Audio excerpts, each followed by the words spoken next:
નમસ્કાર, સુસ્વાગતમ, વંદે માતરમ. આરકેજી રાજકુંવર યુટ્યુબ ચેનલમાં આપ સૌનું હાર્દિક સ્વાગત છે. એક મુલાકાત રાણા કરણસિંહ સાથે.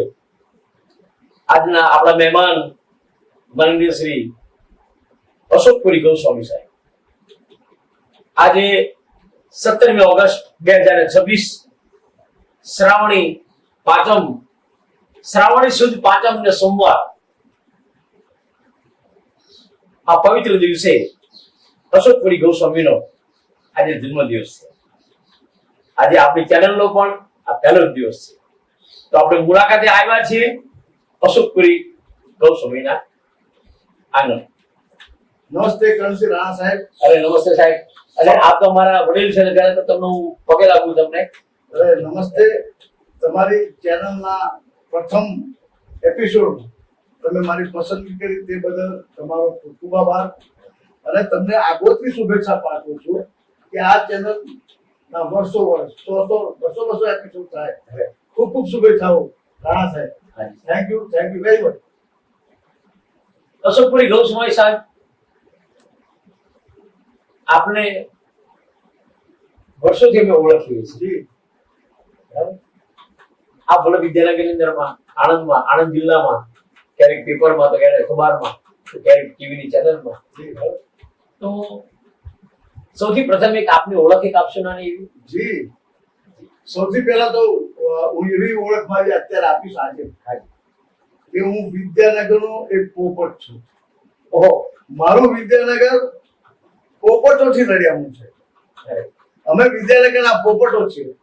અને એ પૈકીનો એક પોપટ મારા ગામ આશીથી ઉડતો આવીને વિદ્યાનગરની ડાળ પર બેસી ગયો છે. રાણા સાહેબ, તમને જાણીને આનંદ થશે કે મારી માતૃભૂમિ મારું ગામ આશી છે, તો મારી કર્મભૂમિ વલ્લભ વિદ્યાનગર છે. વલ્લભ વિદ્યાનગરમાં જ હું ભણ્યો છું. કોલેજ મેં સાહિત્ય કરેલું છે. વલ્લભ વિદ્યાનગરમાં જ મારા સાહિત્યના ખેડાણો થયા છે. વલ્લભ વિદ્યાનગરમાં જ મારા ઉત્તમ પ્રકારના અધ્યાપકો, ઉત્તમ પ્રકારના સાહિત્યકારો, ઉત્તમ પ્રકારના કવિઓની ગોષ્ઠીઓ થઈ છે. અને એ ગોષ્ઠીઓને કારણે, એ કવિ મિત્રોને કારણે, એ અધ્યાપકોને કારણે એક અશોક નામનો વ્યક્તિ, અશોક નામનો બાળક, અશોક નામનો યુવક, અશોકપુરી ગોસ્વામી થઈને સાહિત્યકાર તરીકે સાહિત્ય જગતમાં, ગુજરાત ભારતમાં અને ઇવન આફ્રિકા અને અમેરિકા, ઇંગ્લેન્ડ એમાં ઓળખાયો છું. અમેરિકાની લાઇબ્રેરીમાં, ઇંગ્લેન્ડની લાઇબ્રેરીમાં, ઓસ્ટ્રેલિયાની લાઇબ્રેરીમાં મારું પુસ્તકો જો હોય તો એનું એક કારણ એ છે કે મારો વિદ્યાનગરનો સાહિત્યિક ઉછેર થયેલો છે. એટલે બચપણ મારા બે જાતના છે. મારા ગામડાનું બચપણ અલગ છે, મારા વલ્લભ વિદ્યાનગરનું બચપણ અલગ છે. મને વલ્લભ વિદ્યાનગરે એક રોમાંથી સાહિત્યકાર તરીકે જન્મ આપ્યો છે. એટલે હું વિદ્યાનગરનો ખૂબ ખૂબ આભારી છું. હાજી સાહેબ, અમે આપના પુસ્તકો ના વિશે ઘણું બધું જાણ્યું છે. ઘણું બધું તમે જાણો છો. થોડું ઘણું જાણ્યું છે, પણ પછી જ્યારે મેં આપની પુસ્તક કૂવો એ જ્યારે મેં વાંચ્યું, પછી એમાં મને જે રસ જે મને જાગ્યો, બરાબર. તો એ કૂવા વિશે, એ જે કૂવો જે પુસ્તક જે છે, તો એના વિશે થોડું જરા કંઈક અમને ચોક્કસ. હું કુવાની વાત કરતા પહેલા પહેલી વાત એ કહીશ કે મારું સાહિત્ય ખેડાણ જ્યારે શરૂ થયું અને મારું સાહિત્ય લખવાનું શરૂ થયું, મારું સર્જન શરૂ થયું, ત્યારે મેં મૂળભૂત તો કવિતાઓ, ગઝલો લખેલી. કવિતાઓ ને ગઝલથી મારી શરૂઆત થઈ. અને 75 થી 85, 90મી સાલ સુધી મારી ગઝલો ખૂબ લખાય, ખૂબ છપાય, ખૂબ વંચાય, ખૂબ કમ્પોઝ પણ થઈ. પુરુષોત્તમ ઉપાધ્યાય કમ્પોઝ કરેલી છે. અરે વાહ. નૈની જાનીએ કરેલી છે. અને આપણા સુરેશ જોશીએ પણ એ કરેલી છે. એટલે ઘણી બધી. અને ઋષભ મહેતા ગોધરા પ્રિન્સિપલ, એમણે સદગતમાનું કાવ્ય એવું બધું સુંદર રીતે કમ્પોઝ કર્યું છે. એ ગાયત્રી. એટલે મૂળભૂત મારી શરૂઆત પદ્યથી, કવિતાઓથી શરૂ થઈ, અમે ગઝલથી શરૂ થઈ. અને 1990 સાલમાં મારું ગઝલનું પહેલું પુસ્તક કુમારના કવિલોક ટ્રસ્ટે પોતે પ્રગટ કરેલું, નવ્ય કવિ શ્રેણી. એટલે હું આણંદ જિલ્લાનો એક એવો કવિ છું કે જેને કવિનો ટ્રસ્ટ, જેના મેનેજિંગ ડિરેક્ટરો રાજેન્દ્ર શાહ હોય, ધીરુભાઈ પરીખ હોય, જસ્ટિસ ભગવતી કૃષ્ણ હોય, એ બધાના નિર્જા હેઠળ એ બધા ડિરેક્ટરોએ મારી નામની પસંદગી કરી કે અશોકપુરી ગોસ્વામીનો ગઝલ સંગ્રહ પ્રગટ કર્યો. તો નવ્ય કવિ શ્રેણીમાં મારે મારો પહેલો કવિનો પ્રશ્ન મારો પહેલો સંગ્રહ પ્રગટ કર્યો. 1990 એ પ્રગટ થયું. એ જ 1990 સાલમાં મારું પહેલું મૂળ નામનું નવલકથા ઉપન્યાસ નવલકથા પ્રગટ થયું. 1990 નવલકથા પ્રગટ થયા પછી મને ગઝલમાંથી કથા તરફ લઈ જવાના જે તત્વો હતા તે ગઝલમાં અને કવિતામાં તમારી અમુક જ સંવેદનાઓ, અમુક કલ્પનાઓ તમારી આવે. ઘણું બધું કવિતાની બહાર રહી જતી વસ્તુ માટે મારે બીજું સ્વરૂપ ખોલવું પડ્યું, કે વાર્તા અને નવલકથા. અને કુવા બાબતે તો હું એવું કહીશ કે અમારા વડવાઓના જીવનમાં જ બનેલી એક ઘટના કે અમારા પોતાના જ ખેતરમાં, મારા વડવાઓના સમયમાં અમારા પોતાના ખેતરમાં કૂવો, અમારા પોતાના ખેતરમાં કૂવો, એમાં 2 ભાગ અમારા ને 1 ભાગ 1/3, ત્રીજો ભાગ ફલાણા ભાઈનો, એવું વહેંચણી તે વખતે એમના મારા વડીલો વખત થઈ. એટલે કૂવો પોતાનો પણ કોઈનો ભાગ હોવાના કારણે જે ઝઘડા અને કંકાસ હગના માથાકૂટ થાય. અમારી જમીનમાં કૂવાનો કોઈનો ભાગ હતો અને જેનો ભાગ હતો એ પણ દબંગ હતા, એ પણ જોરદાર હતા બધા. એટલે નાની મોટી જે તકલીફો થતી એમાં મારા વડવાઓને એક દિવસ થયું કે આ માણસ તો ભાગ છે કૂવાનો, માટે તકલીફ છે ને. તો એમને વિચાર, અને એ પણ બહુ જોરદાર વ્યક્તિત્વ હતું કે કૂવો હોય તો ભાગ આવે ને. સાહેબ એમણે બાજુમાં કૂવો ખોદી પેલો કૂવો પૂર્યો, બાજુમાં નવો કૂવો, પોતાના ખેતરમાં નવો કૂવો, એ માટીથી પેલો કૂવો પૂર્યો. પેલા રોકવા હતા કે ભાઈ જો મારા ખેતરનો કૂવો છે, મારા ખેતરમાં મારા ખેતરના કૂવામાં ગમે તે કરું, એટલે મારો ભાગ થતા કે તું ભાગ બતાય, તારો ત્રીજો ભાગ બતાય, નીચે હોય તો ના પૂરું, ઉપર હોય ના પૂરું, ડાબી બાજુ હોય ના પૂરું, જમણી બાજુ હોય ના પૂરું, મારા 2 ભાગ તો પૂરતો ના રોકી શકું નહીં. એવી લોજિકની રીતે એને પાછો પાડીને એ કોર્સ ખોલ્યો. આ દરમિયાન એમને જે કઈ તકલીફો પડી, એ તકલીફોનું વર્ણન જયારે મેં સાંભળ્યું તો મને એમ થાય કે આ જો ઇતિહાસ થયો નથી, આ બધી સમયની ગતામાં જો ભૂસી જવાનું છે તો એમનો વારસદાર છું, મારા દાદા, તો મારે આનું કંઈક કરવું પડે. એટલે સાહેબ એ કથા મેં લખી, પણ એ સાહેબ મારું બીજું જ પુસ્તક, બીજું જ પુસ્તક નવલકથા રાષ્ટ્રપતિ ભારતીય સાહિત્ય અકાદમીનો રાષ્ટ્રીય એવોર્ડ લઈને આવે છે. એ પછીના જે કઈ પુસ્તકો લખાયા, એ નવલકથાઓ મેં સાહેબ મારા 16 પુસ્તકો લખાયા છે અને 15 એવોર્ડો મળ્યા છે. ઓહો, વાહ ભાઈ વાહ. મારે આ વાત તમને ખાસ તમને કરવાની જ હતી કે આપને પુરસ્કાર કેટલા મળ્યા છે. પણ બીજી એક મજાની વાત કરું કે હું મૂળભૂત સૌરાષ્ટ્ર ઝાલાવાડી દરબાર, તમારું મોસાળ દેવા મેળા દરબાર, એટલે ચરોતરની ભાષાથી પૂર્ણ ખ્યાલ અમને કે ભાઈ આ ભાષા. પણ આપણા પુસ્તકની અંદરમાં જે ચરોતરની જે પ્યોર ગામઠી ભાષા જે લખી છે, બરાબર, એ વાંચીને એટલો બધો આનંદ થયો કે ઓહો, તમે ખરેખર આ ચરોતરની ભાષાને એમાં ઉજ્જવળ કરી બતાવી. સાહેબ વાત એમાં 1-2 પ્રશ્નો, એમાં 1-2 વાતો તો એવી સરસ મજાની તમે લખી છે અને એવી તળપદી ભાષાની અંદરમાં તમારા જે તમારી પેન જે ચાલી છે, બરાબર, એ હું ચોક્કસ કહીશ કે આવનાર પેઢી જે છે, કારણ કે દિવસે દિવસે માણસો તો સુધારવાના, તો ભાષા પણ સાથે સુધરાશે, બરાબર. તો એવું ચોક્કસ કહીશ કે ત્યારે ચરોતરી ભાષા પ્રોપર સાંભળ્યું હોય કે પ્રોપર વાંચ્યું હોય તો ત્યારે એ સમયની અંદરમાં અત્યારે બધા એવું કહેશે કે કામ કરો, તમે અશોકપુરીનો લેખન જુઓ, તમે વાંચો.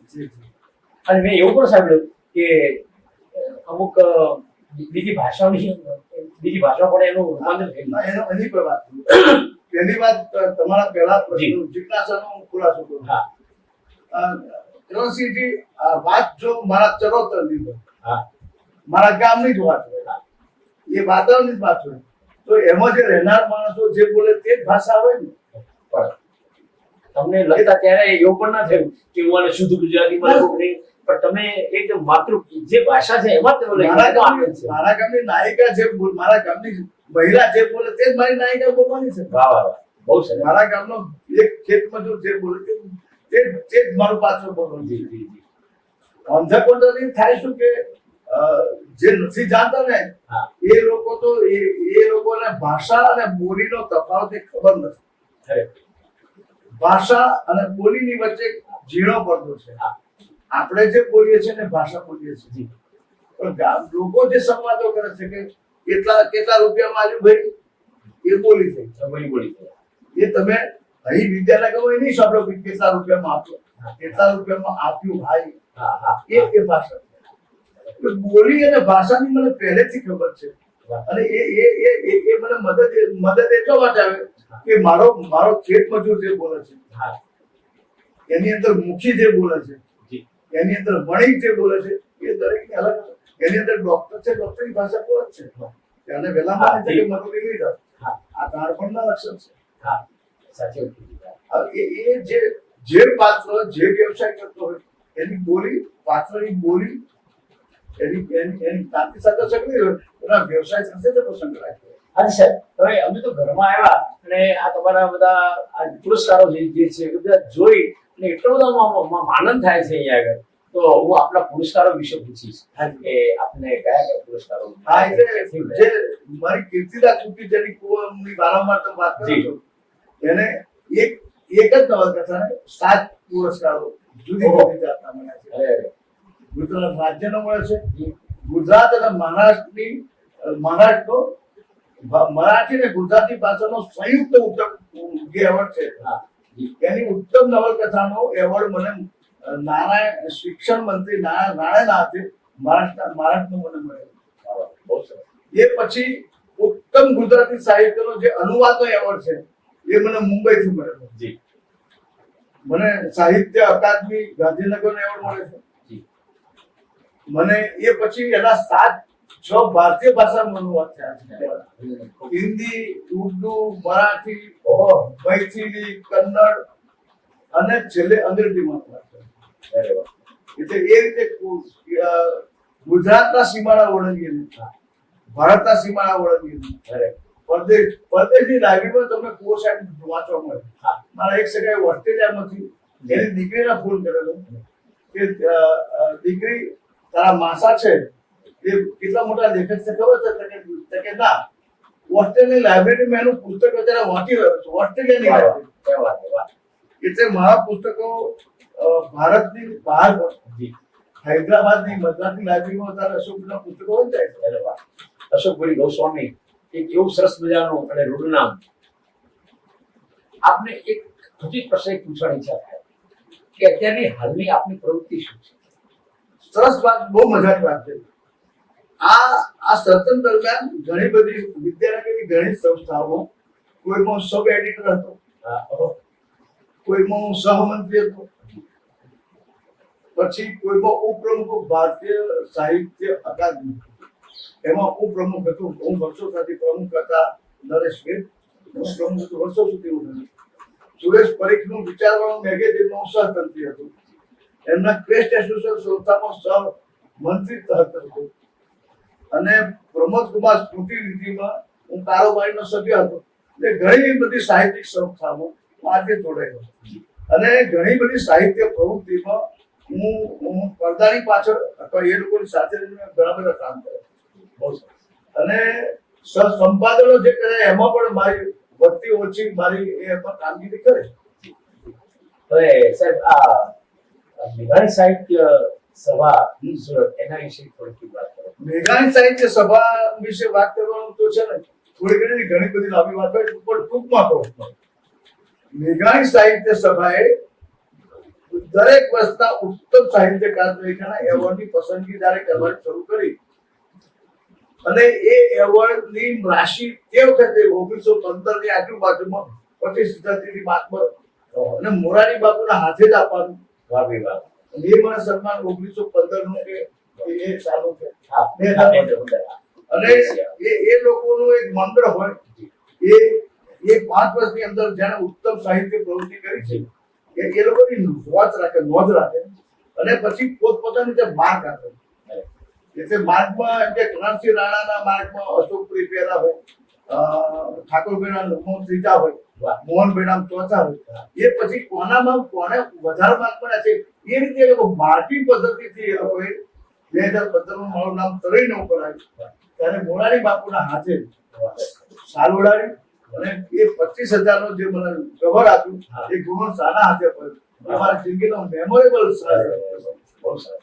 હવે બીજી એક એવી નાની પ્રવાસી ઈચ્છા કરવાની થાય કે આપનો પરિવાર અને આપ જ્યારે લખવા બેસો ત્યારે ઘરનું ઘરકામ ચાલતું હોય તો અમારા બહેનશ્રી અને આપણા બાળકો તરફથી આપને કેવો સહકાર મળતો રહે? બહુ સારા પ્રશ્ન. પરિવારના સહકાર સિવાય કોઈ પણ મોટું કામ શક્ય નથી. લખવું એ પણ ઘણું મોટું છે. સુનિલ ગવાસ્કર જો મહાન ક્રિકેટર થયો હોય તો એની પ્રતિભાના કારણે તો ખરો જ, પણ પરિવારના સહકારને કારણે. તેંડુલકર જો મોટો ક્રિકેટર છે તો એના ભાઈના સહકારને કારણે, એમના પિતા રમેશ તેંડુલકરના કારણે. એટલે કોઈ પણ જયારે મહાન પ્રતિભા ઉપર તરીને ઉપર આવે છે ને ત્યારે ઘણા બધા ના ખભા પર બેઠેલો હોય છે. હું મોટો તમને દેખાતો હોય તો મારા પરિવારના, મારા મિત્રોના ખભા પર બેઠો છું, માટે હું તમને ઊંચો અને મોટો લાગુ. અને સાહેબ એક વાત જાણીને મને ખૂબ જ આનંદ થાય કે અશોકપુરી ગોસ્વામી ભારતીય ફિલ્મ ઇન્ડસ્ટ્રી જે છે એમાં ગિરિપુરી ને ભારતી, બરાબર, કે જે એમ કે ગિરિપુરી ભારતી કરે મહાશિવની આરતી, બરાબર, અને એમણે હિન્દી ફિલ્મ જગતની અંદરમાં બહુ જ મોટો એમનો મહત્વનો એમનો હિસ્સો છે. એમને બહુ મોટું યોગદાન એમણે દીધેલું છે. જેમ કે તમારા મોઢે હું સાંભળું તો એવા કોણ ચાલુ કરો? પહેલા પહેલી વાત તો મનોજ કુમાર નામ હરે કૃષ્ણ ગિરી ગોસ્વામી. અરે જી ઓમપુરી, ઓમ શિવપુરી, ઓમ શિવપુરી, બરાબર. અને બીજા અશોકપુરી ગોસ્વામી. મારી કુવો નવલકથાના ફિલ્માંકન માટે ગોપી દેસાઈ, હરિહર કંબોજાના દીકરી, મારે ગામ આવીને આખો કરાર કરી ગયેલા કે અમે તમારા ગુજરાતી અમે ફિલ્મ ઉતારવા માંગીએ છીએ. એનું ગુજરાતી ભાષા છે પણ સબટાઇટલ રશિયન હશે, એટલે એમની પાસે કોઈ એવી ઓફર કે હશે પણ એવું છે એ કોઈ કામ કરી શકે નહીં. પણ એ નિમિત્તે સારું કામ શું થયું કે કુવો નવલકથાની સ્ક્રિપ્ટ એમણે મારી પાસે લખાઈ. અરે વાહ.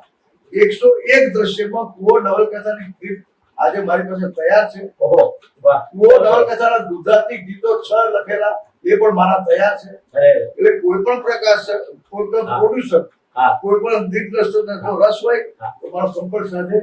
અને હું એક કુવો નવલકથા ગુજરાતના ચરણ જો ફિલ્માંકન થતું હોય તો હું તરત સહર્ષ એને બધાને લઈશું આપણને. ચોક્કસ હું રાણા કરણસિંહ ગણુબા હું આપને વચન આપું છું કે એવા સારા અને કર્મનિષ્ઠ વ્યક્તિની મુલાકાત હું આપને કરાવી. ઘણા બધા છે મારી થેન્ક યુ વેરી મચ. આભાર તમારો. અને હિન્દી ફિલ્મના આભાર. પ્રોડ્યુસરો, ડિરેક્ટરો. અને સાહેબ ગુજરાત જે રીતે મિર્ચ મસાલા પિક્ચર બન્યું છે એ પ્રકારનું ડિરેક્ટર હતો ગુજરાતનો અદ્ભુત. કનુ પટેલ કહે છે કે આની પછી અદ્ભુત ફિલ્મ બને, પણ ફિલ્મ માટેના ભંડોળના જે પ્રયત્નો કે જેની પાસે છે ત્યાં સુધી એ લોકો આપણી પાસે પહોંચી શક્યા નથી, આપણે એમની પાસે પહોંચી શક્યા. કોઈ એવો સંજોગ બેસશે અને કોઈ એવા નક્ષત્રોના બધા યોગ થશે ત્યારે એ શક્ય બનશે તો આપણે મારો પૂરો સહકાર છે. ખૂબ ખૂબ આનંદ અને ઉમંગથી અમે આવ્યા હતા. તો અહીંયા ખરેખર આપણે બર્થડે વિશ કરવા માટે છે, બરાબર. અને આજે અમારું આ પહેલું સોપાન હતું તો આ હું મળી અને આપણી સાથે વાતો કરી, ખૂબ જ આનંદ થયો. Thank you very much. હું તમારો પરમ મિત્ર છું, તમારો હિત ચિંતક છું. આ એપિસોડ પહેલો છે પણ એની પાછળ 1, 2, 3 મહિના પહોંચશે એવા શુભાશીષો તમને પાઠવું છું. અને કરણસિંહ રાણાનો આ જે પ્રોગ્રામ નિરંતર ચાલ્યા કરે અને તારક મહેતા પછીનો નંબર તમારો હોય એવું જ છે. Thank you.